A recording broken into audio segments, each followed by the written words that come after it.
दोस्तों आपका स्वागत है एक नए पॉडकास्ट में। बहुत कैजुअल वीडियो है ये, तो मैंने सोचा बनाओ यार अपनी स्टोरी कुछ शेयर करूं। आज मैं अपनी स्कूल लाइफ के बारे में, अपने स्कूल के बारे में स्टोरी आपके साथ शेयर करूंगा।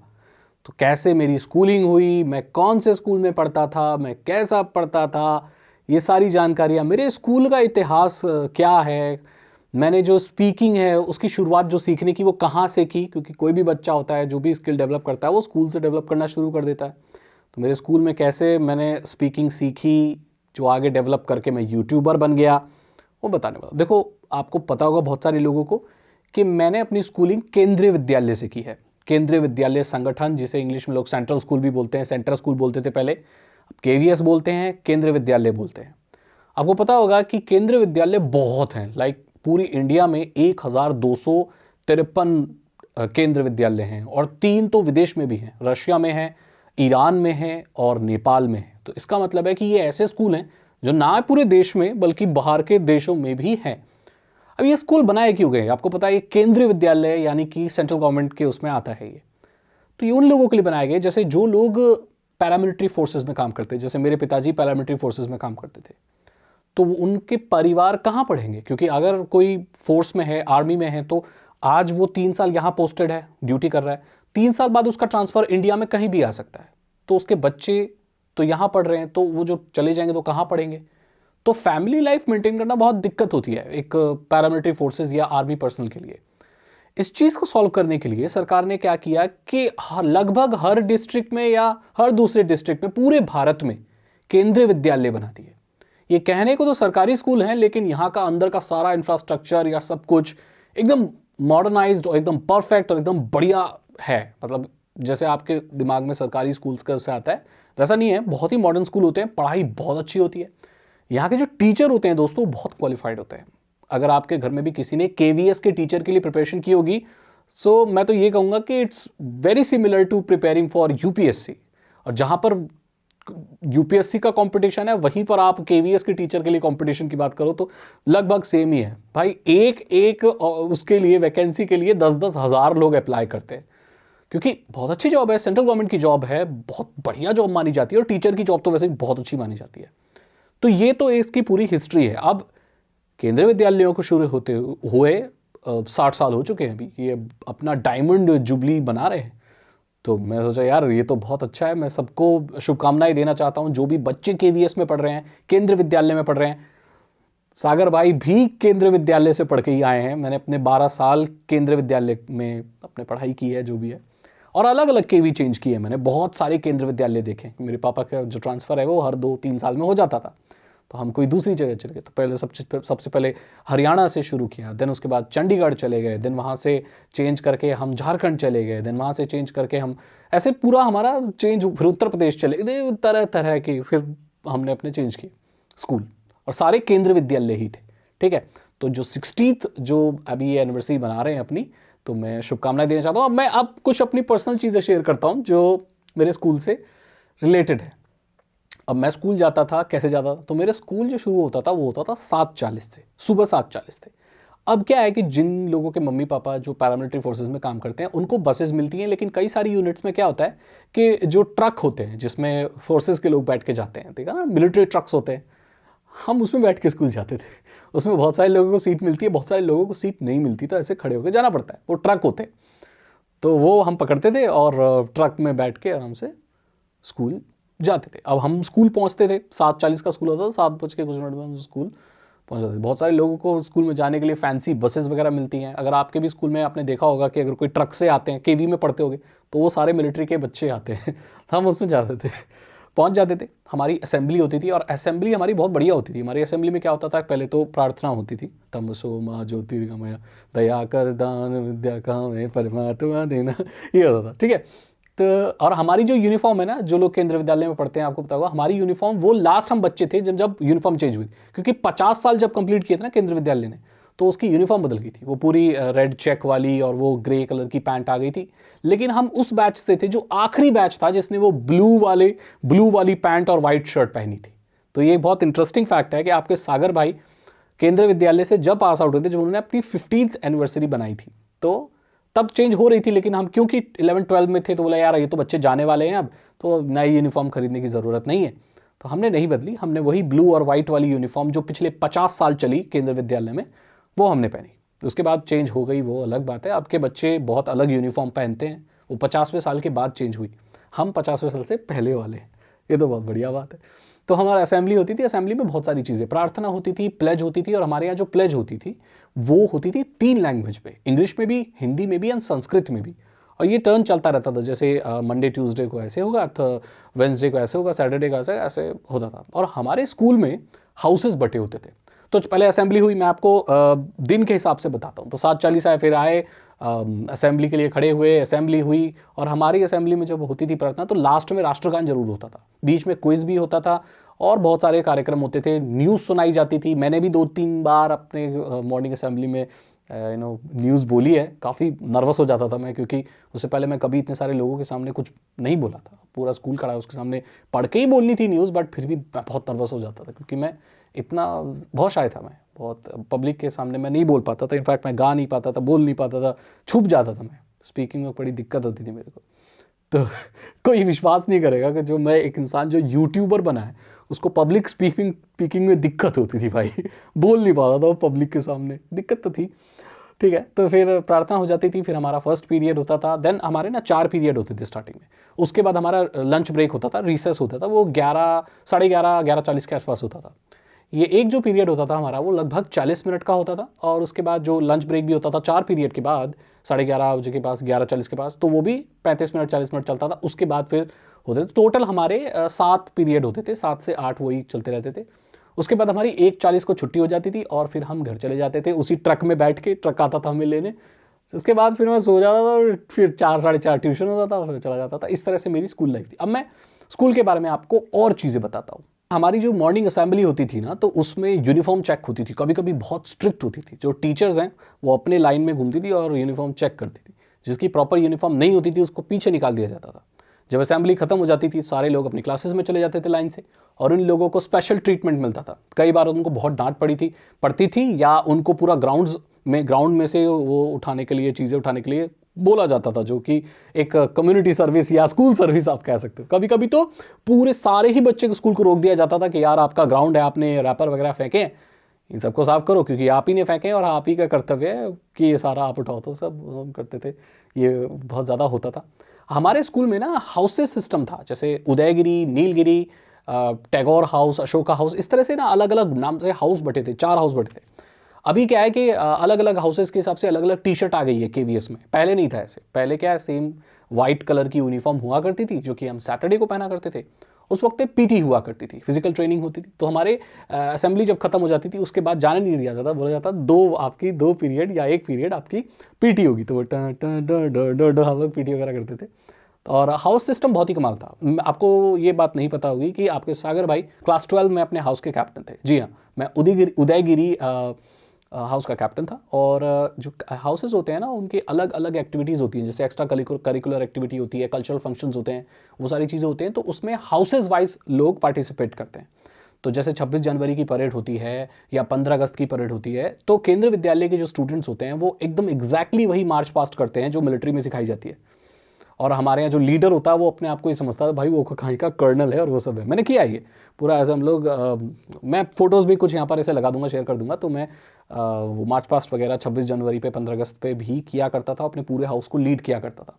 उसमें बहुत जोर से चिल्लाना भी पड़ता है, पूरा मिलिट्री जैसा, वो सब मैं किया करता था। उस ज़माने में सागर भाई आपके बहुत नए नए एकदम टीनेजर थे, और हट्टी कट्टी बॉडी बनाने का शौक था। टीचर को भी लगता था ये लड़का सही है, इसको रख लेते हैं। मैं बहुत ज़्यादा पोलाइट भी था, और अपने हाउस में चीज़ों को बहुत अच्छे से मैनेज कर लेता था। ये मैं अपने मुंह से अपनी तारीफ़ इसलिए कर रहा हूँ क्योंकि ये देखो सच था, ये मैं कर लेता था। लेकिन उससे पहले ये मेरे अंदर क्वालिटी नहीं थी, और मैं छोटी क्लास में था। 10th में तो मैं बहुत ही बेकार स्टूडेंट था, वो मैं कभी और शेयर। अब देखो हमारा जो विद्यालय है, केंद्रीय विद्यालय, इसकी हिस्ट्री बहुत रिच है। केंद्रीय विद्यालय से पढ़े हुए बच्चे साइंटिस्ट बने हैं, क्योंकि 60 साल हो चुका है ना स्कूल को, तो बहुत सारे लोग क्या क्या बने होंगे। साइंटिस्ट बन चुके हैं, बड़ी बड़ी स्पेस ऑर्गेनाइजेशन में, इसरो में काम कर रहा है, कोई बहुत बड़ा सर्जन है अमेरिका में, कोई बहुत बड़ा बिजनेसमैन है। आपको ये बात जानकर बड़ी हैरानी होगी कि केंद्रीय विद्यालय से पढ़े हुए बहुत सारे लोग यूट्यूबर भी हैं और टेक में है। एक यूट्यूबर है जो टेक में है, वो केंद्रीय विद्यालय से पढ़ा हुआ है, उसका नाम मैं लेना नहीं चाहता, आप रिसर्च कर लो, बट बहुत हर फील्ड में आपको केवी के स्टूडेंट मिल जाएंगे, केंद्रीय विद्यालय से पढ़े हुए लोग मिल जाएंगे। तो क्योंकि हमारे स्कूल की हिस्ट्री बहुत पुरानी है, तो कुछ विद्यालय गीत भी होते थे, जैसे भारत का स्वर्णिम गौरव केंद्रीय विद्यालय लाएगा, तक्षशिला नालंदा का इतिहास लौट कर आएगा, ये राष्ट्रगान वगैरह, ये जो विद्यालय गीत होते थे, ये बहुत ज़्यादा हमारे यहाँ होते थे असेंबली में। राष्ट्रगान हमारे यहाँ कंपलसरी था। मैं बता दूं कि जब हमारी असेंबली खत्म होती थी तो लास्ट में राष्ट्रगान जरूर होता था, जनगणमन। उसके बाद उससे पहले असेंबली खत्म नहीं होती थी, वो कंपलसरी वो होगा ही, और एकदम स्ट्रेट खड़ा रहना पड़ता था। तो ये सारी चीज़ें, क्योंकि गवर्नमेंट स्कूल है तो ये सारी चीज़ें अनिवार्य थी हमारे लिए। और हमारे यहाँ क्या है कि बच्चे ऐसे मॉडर्न लुक नहीं रख सकते थे। बहुत सारे स्कूलों में, प्राइवेट स्कूल में क्या होता है कि छोटे छोटे बच्चे ऐसे बड़े बड़े बाल रख लेते थे, कुछ भी बाल रख लें, एकदम फैंसी बाल रखे, बाल कलर करके जा रहे हैं, कुछ भी कर रहे हैं। हमारे स्कूल में ये सब अलाउड नहीं था, आप इतने बड़े से बाल बड़े रख नहीं सकते थे पहले। अब तो बहुत ज़्यादा चीज़ें चेंज कर दी है बच्चों ने, बहुत मॉडर्नाइज हो गया है। आप स्कूल में फ़ोन नहीं ले जा सकते थे, मैं ले जाता था। अभी मैं अपनी नटखट शैतानियाँ भी शेयर करूँगा। अभी तो मैं से एक बढ़िया ऐसी प्रॉपर चीज़ें शेयर कर रहा हूँ। मैंने क्या शैतानी की, मैंने क्या क्या किया स्कूल में, वो भी मैं शेयर करूँगा। अगर कोई मेरा टीचर देख रहा है तो सॉरी सर, माफ़ कीजिएगा, लेकिन थोड़ी ये लाइफ की यही चीज़ें होती हैं शेयर करने वाली, तो माफ़ कर देना मेरे को। तो मैं 11-12 में फ़ोन ले जाता था। C5 फ़ोन था नोकिया का मेरे पास, कुछ चुनिंदा बच्चों में से था जो मैं फ़ोन ले जाता था। टीचरों ने पकड़ भी लिया था कई बार, पेरेंट्स को बुला के बड़ी डांट पड़ती थी, लेकिन फिर भी हम ले जाते थे क्योंकि इंटरनेट छोड़ा नहीं जाता था मेरे से। हमारे यहाँ ना स्कूल में अलग अलग तरह के टीचर्स होते थे। एक होते थे परमानेंट टीचर्स, एक होते थे टेम्परेरी टीचर्स, और एक होते थे कॉन्ट्रैक्चुअल टीचर्स। मतलब हमारे यहाँ कई बार ऐसे प्रॉपर टीचर की वैकेंसी होती थी तो वो प्राइवेट से भी ले लेते थे, तो कॉन्ट्रैक्ट बेसिस पर भी कुछ टीचर्स आते थे जिनका 1-2 साल का कॉन्ट्रैक्ट होता था। वो सब्जेक्ट्स पढ़ाते थे और उस वैकेंसी को सीट थी जो टीचर की, उसको फिल करते थे। हमारे यहाँ PGT होते हैं, परमानेंट जो ग्राउंड टीचर्स होते हैं, जो परमानेंट होते हैं, और TGT होते हैं जो टेम्परेरी होते हैं, जो परमानेंट हो जाएंगे बाद में। तो अलग अलग कैटेगरी के टीचर्स होते थे। आपको ये बात जानकर बड़ी हैरानी होगी कि मेरे स्कूल के ज़्यादातर टीचर्स ने मास्टर्स किया होता। उस वक्त पे हमको ये इतना अच्छा नहीं लगता, मतलब इतना इंपॉर्टेंट नहीं लगता था, हमें कोई एक बहुत बड़ी चीज़ नहीं लगती थी। बट जैसे हम दुनिया में आगे निकले और हमने अलग अलग स्कूलों को देखा, तो मैंने ये पाया कि हमारे स्कूल के जो टीचर्स थे वो बहुत क्वालिफाइड थे। हमारे ज़्यादातर टीचर्स ने डॉक्टर्स की हुई है, मतलब वो मतलब PhD की हुई थी, डॉक्टर थे, उनके नाम के आगे डॉक्टर लगता था और वो हमें पढ़ाते थे। हमारे प्रोफेसर ही कह लो उनको, तो यार डॉक्टर है वो। सब ने मास्टर्स की हुई थी, डबल उनकी स्पेशलाइजेशन, पता नहीं क्या क्या कर रखा था यार उन्होंने। मास्टर इन फिलॉसफी और मास्टर इन क्या और क्या, मैथ्स में कुछ कर रखा है, कोई किसी को नेशनल अवार्ड मिला हुआ है मैथमेटिक्स के लिए, और वो हमें पढ़ा रहा है। पहले हमको ऐसा लगता था अरे ठीक है ना, क्या है, नेशनल अवार्ड ही तो है, 11-12 के बच्चा क्या ही हो। लेकिन बाद में जब जैसे हमारी उम्र में पता चला, अरे यार जो टीचर हमें पढ़ाता था बेचारा सर दर्द होता था उससे पढ़ाते पढ़ाते, वो एक्चुअली एक नेशनल अवार्ड विनर था मैथमेटिक्स पे। अरे बाप रे तो वो लोग हमें पढ़ाया करते थे। तो बहुत क्वालिफाइड टीचर्स होते हैं। लेकिन एक बात है, एक नटखट सी बात है कि क्योंकि इनका ट्रांसफर होता था, टीचर्स का भी ट्रांसफर होता था, और अलग अलग हेड ऑफिसेज होते हैं केंद्रीय विद्यालय के, वो अलग अलग स्टेट के अलग अलग रीजन के हिसाब से होते हैं। जैसे नॉर्थ रीजन अलग है, साउथ रीजन अलग है, उसमें कुछ केवीज आते हैं, उनका एक DC होता है और अलग आते हैं। तो एक रीजन बांधे हुए ताकि अच्छे से प्रॉपर तरीके से स्कूल चल सके। अगर सबका ये कि हेडक्वार्टर हो, जो कि है दिल्ली में या जैसे भी, लेकिन वो प्रॉपरली मैनेज नहीं कर सकता। तो इसलिए साउथ के जितने केवीज हैं उनका एक हेड ऑफिस अलग है, हेडक्वार्टर है, जो सारे साउथ के स्कूलों को चलाता है, वो सब करता है, ऐसा होता है। लेकिन प्रॉपरली एक पूरा संगठन है वो। तो ट्रांसफर इधर से उधर होते थे, तो टीचर्स भी अलग अलग स्टेट के हुआ करते थे। हमारा जो स्कूल है वो एक्चुअली मिनी इंडिया था। मेरे स्कूल में मेरी क्लास में पढ़ने वाले लोग आसामी भी थे, बिहारी भी थे, गुजराती भी थे, पंजाबी भी थे, और चेन्नई के भी थे, और विशाखापट्टनम के, और कश्मीरी बच्चे, और सब अलग, हर स्टेट से एक बच्चा था, क्योंकि उनके पेरेंट्स पैरामिलिट्री फोर्सेस में थे, कुछ टीचरों के बच्चे भी थे, तो इनका ट्रांसफ़र अलग अलग होता रहता था। तो हमारे स्कूल में अलग अलग स्टेट के टीचर्स थे, और वो अपने साथ वो लोकल टच लेके आते थे। तो कोई टीचर कभी कभी बहुत गुस्सा हो जाता था तो वो भोजपुरी में डांटने लगता था। तो ये सब तो होता था, कहा रहे यार तुम क्या ज़्यादा बहुत भिटनर विटनर बन रहा है, कह रहे पढ़ाई लिखाई तुम करता नहीं है, खाली तो यही सब करते रहता है। तो वो सब थोड़ा सा रहता था। हम बोला, आप तुमको बोला ना, मैं अभिषेक बोला ना, तुमको प्रॉपर काम तो करता नहीं है, ऐसे ये क्या करता है, तुम काम तो करता नहीं है नहीं। तो इस तरह से उनका एक बड़ा स्वीट सा अपना एक रीजनल टच होता था, तो वो भी काफ़ी इंटरेस्टिंग था। हम टीचरों का मजाक उड़ाया करते थे।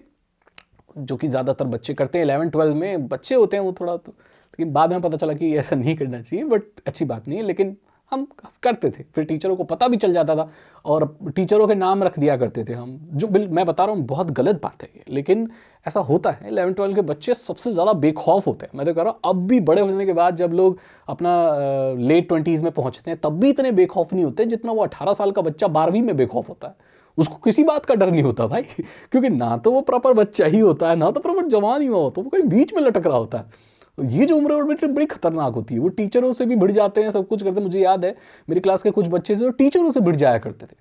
अब पता है हमारे टीचर कुछ ऐसे थे जो बहुत ही अच्छे थे, बेटा बेटा कह के बात करते थे, बहुत अच्छे से पेश आते थे।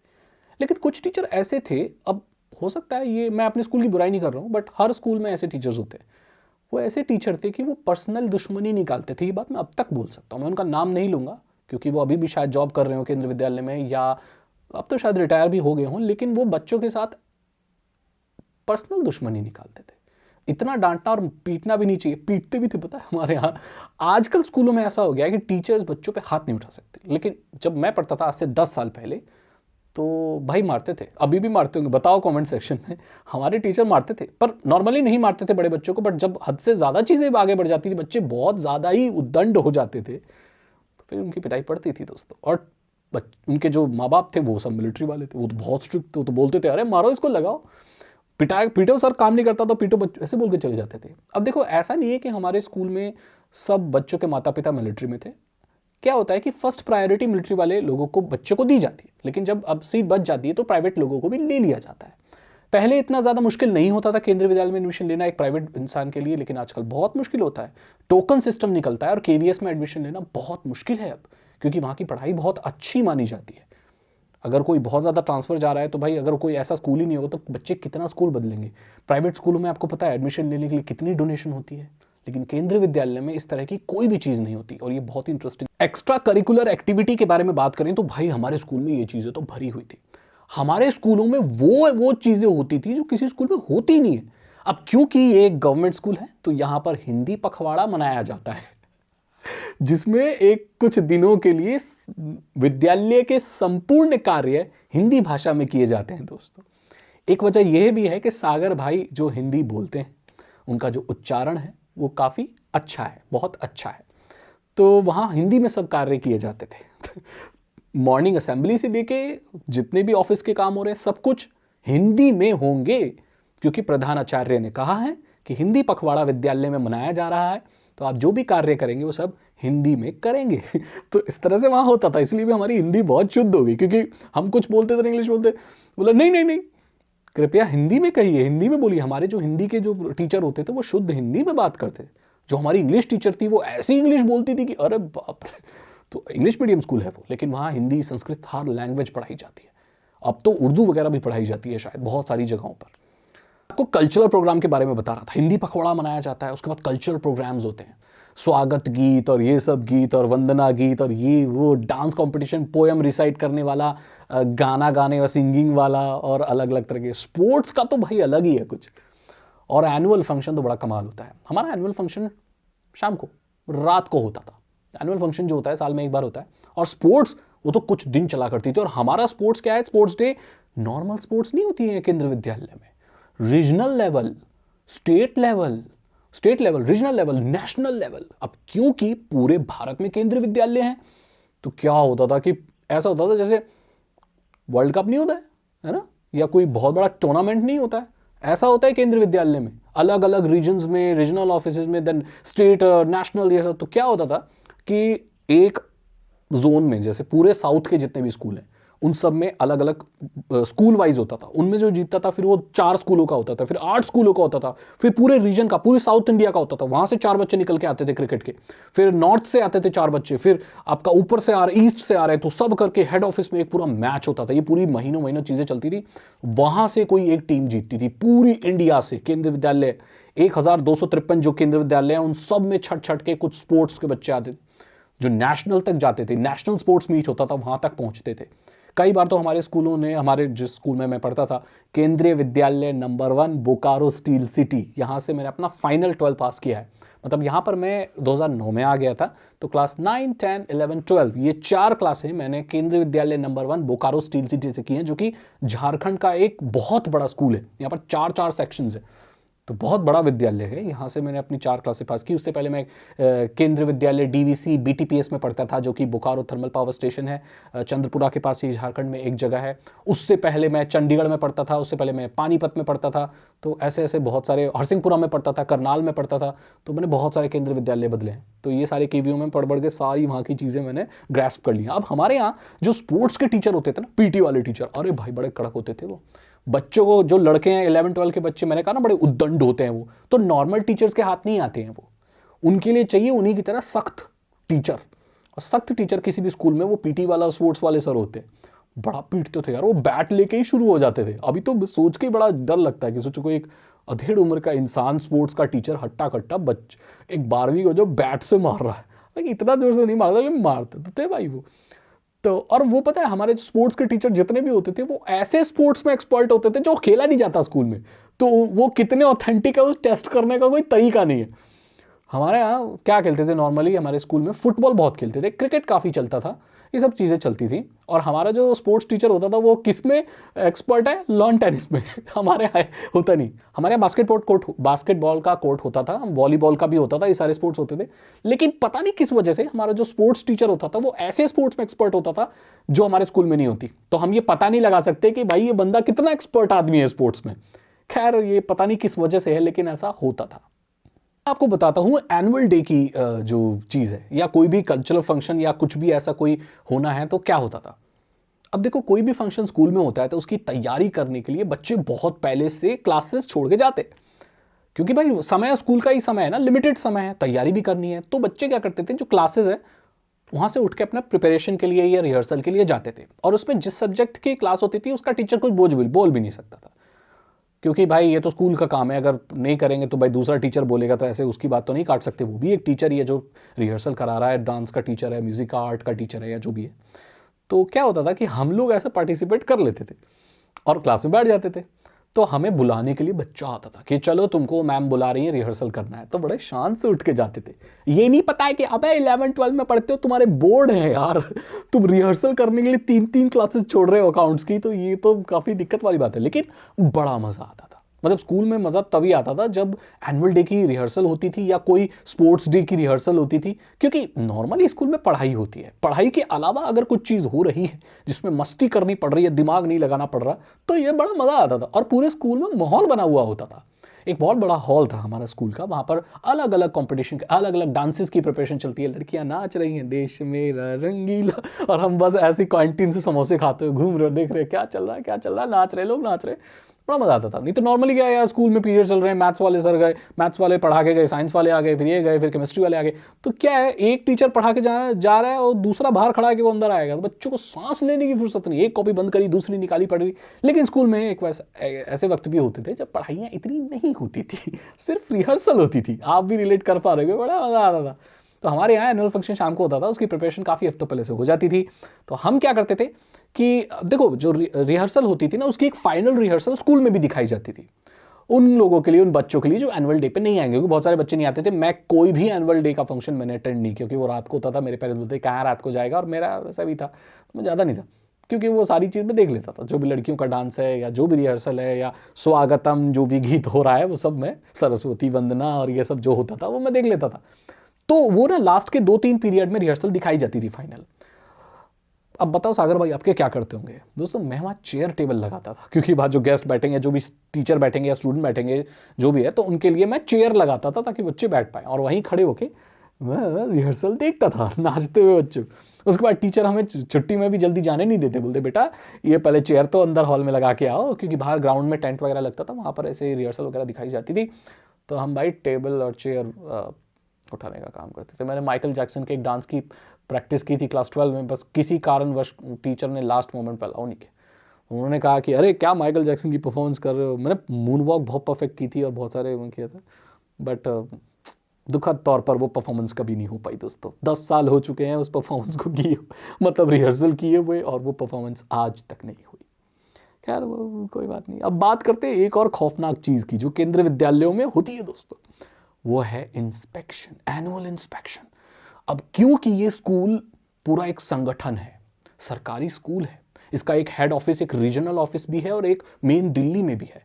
अब स्कूल कैसा चल रहा है, वहाँ के बच्चे कैसा पढ़ रहे हैं, टीचर्स कैसा काम कर रहे हैं, प्रिंसिपल कैसा काम कर रहा है, इसकी देख रेख तो होनी चाहिए ना भाई। स्कूल कितना साफ है, विद्यालय, वैसे हमारे स्कूल्स बहुत साफ होते हैं और हमारे स्कूल के ग्राउंड्स बहुत बड़े होते हैं क्योंकि प्रॉपर्टी की कोई दिक्कत नहीं होती, सरकारी जगह है, सरकारी जमीन है, सरकार तो बहुत बड़ी जमीन लेके स्कूल बनाएगी। तो हमारे जो ग्राउंड्स होते हैं वो कई हेक्टेयर में, कई एकड़ में फैले होते हैं और सब ग्रीन होते हैं, एकदम प्योर मेंटेन्ड ग्राउंड होते हैं, बढ़िया वाले एकदम, जो मजा आ जाए स्पोर्ट्स खेलने का। इस तरह के ये एक सरकारी स्कूल होने का एक भी एक फायदा होता है। तो इंस्पेक्शन होता था तो वहां से कोई डीसी या कोई बहुत बड़ा इंचार्ज केंद्रीय विद्यालय का ऑफिसर आता था। उसके आने से पहले स्कूल में इतना हाहाकार मचता था। सबसे पहले इंस्ट्रक्शन होते थे, सबकी नोटबुक पे कवर होना चाहिए, प्रॉपर नेम स्लिप होनी चाहिए, यूनिफॉर्म प्रॉपर होनी चाहिए, बाल छोटे छोटे होने चाहिए, स्कूल में पूरी पेंटिंग होनी चाहिए, पूरा ग्राउंड मेंटेन होना चाहिए, कोई भी त्रुटि नहीं होनी चाहिए, अच्छे अच्छे फूल उग रहे होने चाहिए। बहुत फूल होते थे हमारे स्कूल, ऐसा लगता था जन्नत है, इतना सुंदर होता था। मैं कुछ फोटो यहाँ शेयर कर दूंगा केंद्रीय विद्यालय की, बहुत सुंदर स्कूल होते हैं। बिल्डिंग्स पुरानी होती है लेकिन बहुत प्रॉपरली मेंटेन्ड होती हैं, कहीं पे कुछ नहीं दिख सकता आपको। मोस्टली बोल रहा हूँ मैं, 1253 स्कूल हैं तो उसमें कुछ थोड़े बहुत ऐसे भी हो सकते हैं जहाँ उस ऑर्गेनाइजेशन से या जो आसपास जो उसको फंड कर रहा है स्कूल को, वहाँ से प्रॉपर फंड ना मिलते हों, बट फिर भी मोस्टली जो स्कूल होते हैं वो बहुत ही वेल मेंटेन्ड होते हैं। अब जब इंस्पेक्शन होता था, और मैं ऐसा बच्चा था भाई, पता नहीं मुझे ये बात बोलनी चाहिए कि नहीं, शायद लोगों पर बहुत गलत असर पड़े इस चीज़ का। मैं इस चीज़ को कोई अच्छी चीज़ नहीं बताऊंगा दोस्तों, जो भी मैं बोलूँगा, और मैं ये नहीं कहता कि आपको ये करना चाहिए, मुझे भी अब फील होता है कि मैं बहुत गलत करता था। मैं नोटबुक्स नहीं बनाया करता था, मैं बहुत सारे सब्जेक्ट्स की नोटबुक नहीं बनाता था, बहुत डर लगता था। इससे क्या है, बहुत मैं अपना स्कूल लाइफ एंजॉय नहीं कर पाया क्योंकि डर लगा रहता था यार, टीचर कब चेक करे, या जो भी प्रॉपर्ली मेंटेन नहीं करता था नोटबुक। जब इंस्पेक्शन आ रहा है और कोई बच्चा जिसने नोटबुक बनाई ही नहीं है, एक होता है कि एक बच्चे का 1 महीने का 2 महीने का काम मिसिंग है या 2 हफ्ते का काम मिसिंग है, नहीं किया उसने, एक बच्चे ने कॉपी ही नहीं बनाई है, इससे बड़ा क्राइम। क्योंकि अगर आप बना भी लोगे तो आप टीचर को दोगे करेक्शन के लिए, और टीचर अब देखेगा कि पूरे साल की कॉपी अब बना के लाए हो तो हमें इंस्पेक्शन होने वाला था तो बहुत टेंशन हो जाती थी कि अब करें तो करें क्या। तो मैं जब छोटी क्लासेस में था तो नॉर्मली जब इंस्पेक्शन होता था मैं स्कूल नहीं जाता था, लेकिन टीचर इस बात को समझ जाते थे और वो दूसरे दिन कॉपी मांगते थे। बड़ा ब्लंडर होता, बड़ा डर लगता था, बड़ी डांट पड़ती थी यार स्कूल टीचर से। ओहो हो, डायरी वगैरह में नोट्स वगैरह दे देते थे, वो सब कर देते थे। यही कुछ ऐसी चीज़ें हैं जिसकी वजह से स्कूल की याद, जब स्कूल से निकल के ऐसा लगता है अरे भाई जान बच्ची, अब स्कूल नहीं जाना। बाकी बहुत सारी चीज़ें हम बहुत अच्छे से एंजॉय करते थे। ये जो कॉपी चेकिंग, कॉपी करेक्शन है, देखो मैं एक बात बताना चाहता हूँ। पहले हमारे ज़माने में क्या था, एक एनडी की गाइड आया करती थी, उसमें सारे जो भी क्वेश्चन आंसर वो उसमें पहले से लिखे होते थे। कॉपी बनाने के लिए बस उसी को उतारना पड़ता था कॉपियों में, आंसर पहले से लिखे होते थे।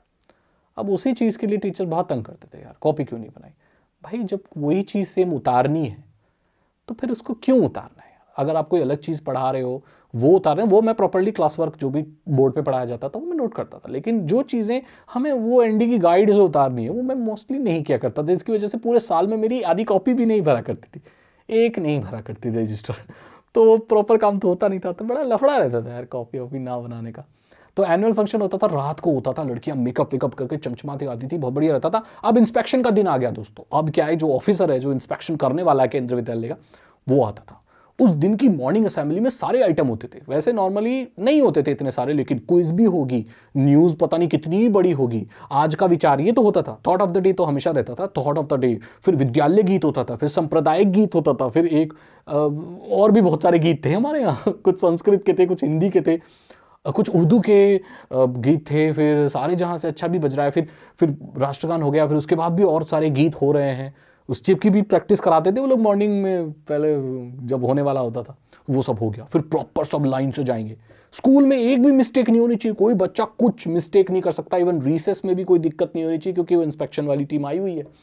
फिर वो लोग पूरी क्लासेस में आते थे, जब वो लोग क्लासेस में आते थे ना तो हमारे टीचर वैसे नॉर्मली पढ़ाते थे, हाँ ठीक है ये है ऐसा होगा ऐसा होगा, और कुछ टीचर्स ऐसे भी थे जो खड़े भी नहीं होते थे पढ़ाने के लिए, लेकिन जब इंस्पेक्शन वाली टीम आती थी खड़े होते, देखो बच्चों ये होता है वो होता है ये होता है बताए बेटा क्या होता है, ऐसे खड़ा करके बोलता था। और वो जानबूझ के ऐसे बच्चे खड़ा करते थे जिसको सब पता होता था, जब फ्रंट सीट पे बैठे होते थे। मैंने एक फंडा क्रैक कर लिया था, मैंने सोचा कि जो पीछे बैठता है ना, चाहे वो पढ़ाई में अच्छा भी क्यों ना हो, उसी से पूछा जाएगा, क्योंकि पीछे वाले बच्चे को गलत माना जाता। तो मैं क्या करता था, इंस्पेक्शन वाले दिन अगर गलती से चला भी गया, सबसे आगे बैठता था और टीचर के नीचे रहता था मैं, और वहाँ पे कोई नहीं पूछता था, कॉपी नहीं बनाई। बस सोचो, पूरे स्कूल में पूरे क्लास में कोई बच्चा सबसे आगे बैठा है और कॉन्फिडेंस से बैठा है। क्लासेस मैथ्स की चल रही है लेकिन नोटबुक संस्कृत की रखी है उल्टी करके, और एकदम कॉन्फिडेंस से बैठे। किसी टीचर की मजाल नहीं होती थी इंस्पेक्शन वाले की जो हमारी कॉपी चेक कर ले। वो क्या करते थे, पीछे वाले बच्चों को पढ़ते थे, वो पकड़ लेते थे। वो कई बार अच्छे बच्चे भी होते थे, कई बार ऐसे भी होते थे, बोलते थे टीचर को क्या हो गया। और जो हमारा टीचर है ना, जानबूझ के अच्छे बच्चों को टीचर, हाँ बता बताओ ऐसे कैसे होता है, वो बोलता था हाँ सर ये ऐसे होगा ऐसे होगा, वेरी गुड वेरी गुड। और कभी कभी वो इंस्पेक्शन में ऐसे बेकार बच्चे खड़ा करता जैसे मुझे, हाँ तुम खड़े हो चलो, हाँ ये कैसे होगा इसको बताओ। तो मेरा टीचर अंदर से उसकी जान सूख जाती थी। उसको पता था भाई कि सागर भाई को उठा लिया है, सागर भाई के बिल्कुल बस की नहीं है सॉल्व करना। तो मैं बोलता था सर ये 1 2 से 2 से इंटू हो जाएगा, उसके बाद 5 का। फिर मैं अपने दोस्त से बोलता था भाई कुछ तो बता, मुझे कुछ नहीं पता। बोलता था, फिर मेरा दोस्त बोलता था हाँ हाँ अरे 25 से इंटू, 5 से 8, 8 से 9, 5 से इंटू 2, फिर से क्या बोल रहे हो ये क्या बोल रहे हो ये कौन सा सम बता रहे हो। फिर मेरा टीचर बीच में एंट्री ले लेता, अरे ठीक है बैठो हाँ हाँ तुम बताओ। तो मेरे को डांट भी नहीं पढ़ने देता था, कई पढ़ी भी है डांट। तो ये होता था, इसलिए मैं ज़्यादातर अवॉइड करता था, इंस्पेक्शन के दिन जाता नहीं था। मैंने आपको बताया था कि जो स्पीकिंग स्किल्स है मेरी, जो बोलने का मेरा है, वो मैंने केंद्रीय विद्यालय से कैसे डेवलप किया। बात ऐसी है कि मैं बहुत पहले से ही, मतलब अभी से नहीं, आपने देखा होगा जब मैंने यूट्यूब शुरू किया, आप मेरी पहली वीडियो जाके देखो टेक्निकल सागर यूट्यूब चैनल पे, आप ये देखोगे कि मैं पहली वीडियो से ही बहुत साफ बोलता हूँ। और ये बात बहुत लोगों ने कही है कि आप बहुत साफ बोलते हैं। कई लोग इस चीज़ को यूट्यूब से डेवलप करते हैं, मैंने भी डेवलप की, पॉलिश की स्किल को। लेकिन आपने नोटिस किया होगा कि मेरी पहली वीडियो से ही मैं बहुत साफ बोलता हूँ। ऐसा लगता है जैसे मैं पहले से ही कुछ पब्लिक स्पीकिंग करता हुआ आया हूँ। दोस्तों इसकी वजह यह है कि मैं रीडिंग बहुत अच्छी करता था। मेरे स्कूल में कोई भी चैप्टर होता था या कोई भी चीज़ होती तो मेरे जो टीचर थे वो मुझे रीडिंग करने के लिए बुलाते थे। हम क्लास में क्या सामने खड़े हो जाते थे, अपनी बुक लेते थे। जब मैं 6 7 8 9 10 में जो भी था, तो मैं प्रॉपर पूरा लेसन रीड किया करता था लाउडली क्लास के सामने। इससे क्या है कि पब्लिक स्पीकिंग की जो एक मेरी स्किल है, एक तो 40 बच्चों को पहले हैंडल करना, क्योंकि मेरे सामने एक क्लास में 30-40 बच्चे हैं, वो बैठे और वो इतना कोई रिस्क नहीं है उसमें, और मुझे लाउडली पढ़ना है उसमें, मगर मिस्टेक भी हो जाए तो उतना कोई ब्लंटर नहीं होता। तो वहाँ क्या है, लाउड बोलना, साफ बोलना, रीडिंग करना मैंने सीख लिया। इससे क्या है, मेरा जो शब्दों का उच्चारण है, हिंदी पढ़ना या फिर इंग्लिश पढ़ना या संस्कृत भी मैं बहुत अच्छी पढ़ता हूँ, तो जो मेरा उच्चारण है और जो मेरे बोलने का तरीका है वहाँ से धीरे धीरे डेवलप होना शुरू हो गया, मेरी आवाज़ खुल गई। उसके बाद मैंने मॉर्निंग असेंबली में जो केंद्रीय विद्यालय में होती है वहाँ भी बहुत बार न्यूज़ बोली है, थॉट ऑफ द डे बोला है, क्विजेस बोली हैं। तो वहाँ से भी फिर मेरे को 40 बच्चों से पूरे स्कूल का एक फेस करने का एक मौका मिला। वहाँ से भी मेरी स्किल डेवलप हुई और मैं बहुत ज़्यादा ऐसे ही बोलता था। स्कूल में बहुत सारे बच्चे पता है मेरे को क्या बोलते थे कि मैं बहुत बनावटी हूँ, क्योंकि मैं ऐसे ही साफ बोलता हूँ। तो उनको लगता था कि नॉर्मल लड़के ऐसे नहीं बोलते अरे क्या कर रहा है। मैं ऐसे नहीं बोलता था, मैं हमेशा से साफ बोलता था, तो उनको लगता था मैं बनावटी हूँ, बट मैं ऐसे ही बोलता हूँ। लेकिन ये चीज़ मेरे अब करियर में जो कि या जो भी मैं यूट्यूब वगैरह कर रहा हूँ बहुत काम आती है। तो ये चीज़ जो बोलने की जो स्किल्स है मैंने केंद्रीय विद्यालय से ही डेवलप की थी और वो मेरा आज तक साथ दे रही है। मैं कॉमर्स ग्रेजुएट हूँ और अभी टैक्स वगैरह फाइल करने में, सब करने में, टैक्सेशन में थोड़ी बहुत मदद मिलती है क्योंकि कॉमर्स बैकग्राउंड से हूँ मैं। उसके अलावा मेरी स्कूल में जो पढ़ाई हुई वो मेरे प्रोफेशन में काम नहीं आती, इसके ऊपर मैं अलग बात करूँगा। हालांकि मैंने 11-12 में web technology, multimedia, internet, IT पढ़ा है मैंने, एक प्रॉपर सब्जेक्ट पढ़ा है मैंने, लेकिन ज़्यादातर जानकारी मैंने खुद से इकट्ठा की है।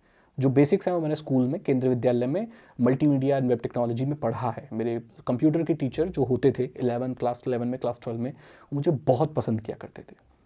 मेरी पूरी स्कूल लाइफ में 2 ही सब्जेक्ट के टीचर्स ऐसे थे जो मुझे बहुत पसंद किया करते थे। पहले कंप्यूटर वाले, जो भी कंप्यूटर का टीचर हुआ उसको शायद उस टीचर को आज भी मेरा नाम याद होगा शायद। मैं इतना अच्छा कंप्यूटर का टीचर मतलब स्टूडेंट था, मैं वो चीज़ें जानता था अपनी क्लास में जो मेरे से 4 क्लास आगे के लोग भी नहीं जानते थे। बचपन से ही है ऐसा, कंप्यूटर में मैं बहुत अच्छा था बचपन से।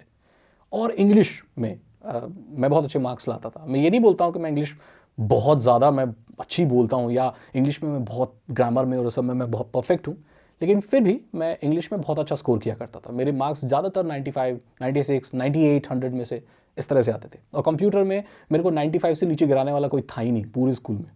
मैं हमेशा टॉप करता था कंप्यूटर में, मुझे पढ़ने की भी ज़रूरत नहीं पड़ती थी, मैं ऐसे ही आँख बंद करके जाता था और मैं बहुत अच्छा स्कोर करता था। मेरे अभी भी 12th में जो मेरे मल्टीमीडिया एंड वेब टेक्नोलॉजी के जो मार्क्स हैं वो 98 पॉइंट समथिंग है, तो मैं बहुत अच्छा स्कोर करता था। इसी से पता लग जाता है कि बच्चा आगे क्या करेगा। लेकिन मेरे अकाउंट्स के टीचर मुझे बिल्कुल भी पसंद नहीं किया करते थे, इस वजह से कि दोस्तों मैं पास भी नहीं हुआ करता था। 11-12 में मैं अकाउंट्स में जो क्लास टेस्ट होते थे या जो प्री बोर्ड्स हुआ करते थे, मैं बहुत मुश्किल से, मैं पास हुआ ही नहीं शायद अकाउंट्स में। मैं बस फाइनल्स में मैंने बहुत थ्योरी लिखी और कुछ फॉर्मेट वगैरह बनाए, ऑनेस्टली बोलता हूँ। उसी वजह से धक्के मार के बहुत मतलब 50 नंबर आए थे, मैं 100 में से 50-55 ऐसे समथिंग आए थे मेरे अकाउंट्स में, बहुत गंदे मार्क्स आए थे क्योंकि मैं अकाउंट्स और इस सब के लिए बना ही नहीं था। तो ये दोस्तों मैंने बता दिया अपनी स्कूल की मेरी ज़िंदगी कैसी रही। और कुछ वक्त स्कूल में मैं मोमेंट्स ऐसे थे बहुत पढ़ाई के अलावा जो बहुत इन्जॉय किए, वो ये थे कि कई बार हमारे यहाँ स्कूल में क्या होता था, लास्ट 2-3 पीरियड्स में ना टीचर्स की मीटिंग होती थी, तो वो टीचर सारे स्टाफ रूम में चले जाते थे। पूरा स्कूल ऐसा हो जाता था कि कोई टीचर नहीं है सिर्फ बच्चे। तो बच्चे कुछ ग्राउंड में घूम रहे, बहुत सुंदर ग्राउंड होता है स्कूल का, स्कूल में घूम रहे, क्लास में घूम रहे, कैंटीन में जाके समोसे खा रहे हैं। हमारे यहाँ समोसे मिलते थे। पता नहीं इस वीडियो को देखने वाले कुछ बच्चे मेरे स्कूल से होंगे कि नहीं, बट केंद्रीय विद्यालय की ज़्यादातर चीज़ें सिमिलर ही होती हैं, तो शायद आप रिलेट कर पाओ। बहुत सारे बच्चे इस देखने वाले केवी में अभी पढ़ रहे होंगे या पढ़ के निकले होंगे, तो रिलेट कर पा रहे होंगे कि क्या क्या होता था, कैसे कैसे होता था। तो मैं अपनी स्कूल की कुछ मेमोरीज़, कुछ फ़ोटो इसके बाद, वीडियो के बाद ऐड करूँगा ताकि आप और अच्छे से समझ पाओ कैसे होता था, क्या होता था। तो काफ़ी वो जो 2 पीरियड होते थे, ठंड का मौसम है, कोहरा हो रहा है, बहुत बड़ा ग्राउंड है, बच्चे बाहर निकले हुए हैं, 5-5 6-6 के ग्रुप में ग्राउंड में बैठे हुए हैं, वो सब बैठे हुए हैं और बातें चल रही हैं, दोस्तों की बातें चल रही हैं। भाई क्लास में लड़के होते हैं 11-12 में, 5-6 लड़के आपस में बैठे हैं, बात कर रहे हैं, वो बात कर रहे हैं, लड़की के बारे में बात कर रहे हैं, लड़के के बारे में बात, टीचर के बारे में बात कर रहे हैं। तो वो कुछ मोमेंट्स हैं जो बहुत इन्जॉय किए मैंने। और मेरे जो 12 साल हैं केंद्रीय विद्यालय में, वो बहुत अच्छे से बीते। बहुत अच्छा स्कूल है और बड़ा मज़ा आया केंद्रीय विद्यालय में पढ़ के। मुझे नहीं लगता किसी और स्कूल में मेरे को इतना मैं इन्जॉय कर पाता या इतना सीख पाता जितना मैं केंद्रीय विद्यालय में सीख पाया। तो दोस्तों, अगर आप केंद्रीय विद्यालय से पढ़े हुए हैं या इस वक्त आप केंद्रीय विद्यालय में पढ़ रहे हैं, तो दोस्तों आप बहुत लकी हो। आपके स्कूल या हमारे स्कूल का जो इतिहास है या वहाँ से जो पढ़े हुए लोग हैं, उन्होंने दुनिया में बहुत नाम कमाया है। वो बहुत बड़े बड़े पदों पर हैं, IPS IAS, हर एक फील्ड में जो एक्सेलेंस में आपको एक्सेलेंस करते हुए, एक्सेलेंट हासिल करते हुए, बहुत बड़ा कुछ अचीव करते हुए पाएंगे आपको केंद्रीय विद्यालय के स्टूडेंट। इसी के साथ मैं इस वीडियो को एंड करता हूँ। यहाँ पर मैंने कुछ केंद्रीय विद्यालय की अपनी मेमोरी शेयर की। बहुत अलग अलग केंद्रीय विद्यालयों में पढ़ा मैं, और जो भी मेरे एक्सपीरियंस रहे मैंने आपके साथ शेयर किया। मैं कॉन्ग्रेचुलेट करना चाहूँगा, शुभकामनाएं देना चाहूँगा सारे केंद्रीय विद्यालय के स्टाफ को, बच्चों को, जो भी केंद्रीय विद्यालय से रिलेटेड लोग हैं, पास आउट लोग हैं, जो भी लोग हैं, सबको मैं शुभकामनाएं देना चाहूँगा। और मैं मिलता हूँ आपसे अगली वीडियो में। Thank you so much and good bye.